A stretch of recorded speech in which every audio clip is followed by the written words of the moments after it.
become a hairdresser, first of all, being very creative, loving to do art, loving to create. Oh, well, one of the things when I was studying to be a hairdresser, on top of having to learn like all the muscles and the body parts and the skeletal system, all kinds of stuff that you would never expect relates to, doing a hairdo or something.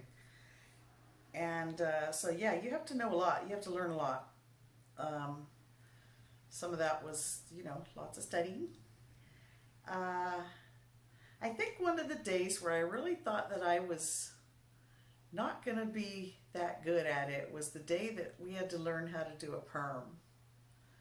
And you had to do a perm on this mannequin head, and the hair on these mannequin heads was just like stick straight, pop out of the papers, really hard to wrap. And so I remember, I was struggling that day, and I thought, well, I'm never going to be able to do this. I don't think I am going to be able to do this.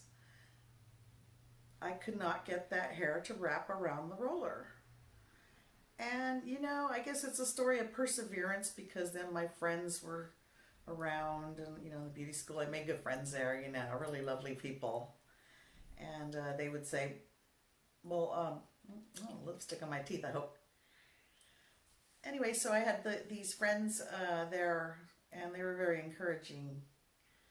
And oh boy, we used to do each other's hair and makeup, and I mean, every day was a new hair color, and that was fun, getting to watch some of them, pretty much wreck their hair right in front of you or get a horrible haircut. There was a lot going on back then. There was the kind of a bi-level haircut, they called it. It was like a mullet, later it was called a mullet.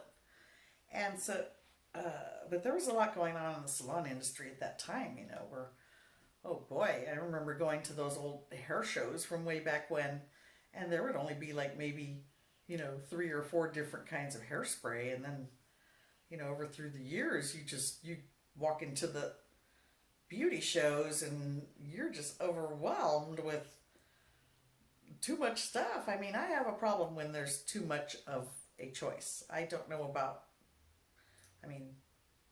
maybe a couple percent of females, or, well, okay, there is a such thing as too many choices, and I struggle with that kind of thing, because I want it all. And so anyway, let's get back to, the hair shows. I got off track a little bit, because, yeah, there are so many products now. There's a product for everything. And the hair shows are fun, and they're really fun, especially if you decide to start drinking at them, because, oh, I'm telling you, the wallet opens up and stuff starts flying.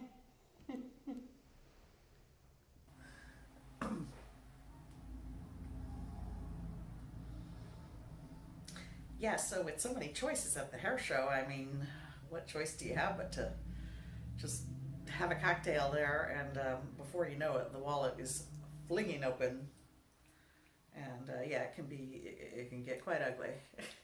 Well, it can cause problems later if you, yeah, there's these, they have these wonderful salespeople tell you all this stuff. But anyway, we're talking about the hair show, and maybe I'll have to do a whole video about that. But I was trying to go over a little bit of beauty school. Roberto's College of Beauty, was known as one of the better schools in the Bay Area in California. And really loved this teacher. She was the latest of the latest of, trendy Japanese style, the spiky hairdos, the razor cuts, all of that stuff was coming in. Punk rock was starting to become popular, probably, I want to say the 80s. And so, yeah, it was kind of fun at a time to be creative and get to do hair, things were becoming more avant-garde, maybe, I guess, than the 70s were. The 70s was a little more relaxed, and just go get a trim at, one of these walk-in places. Oh, don't get me started on walk-in places, please. Please don't go to. Well, do what you have to do, but I'm just warning. You have been warned, okay?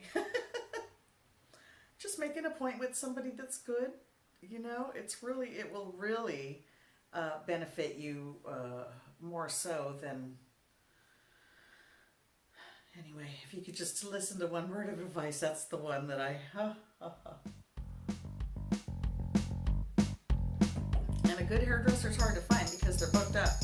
So you wait for that person. If they're good, wait. My advice.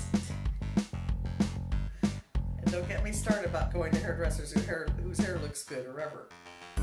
Why do you think I wear these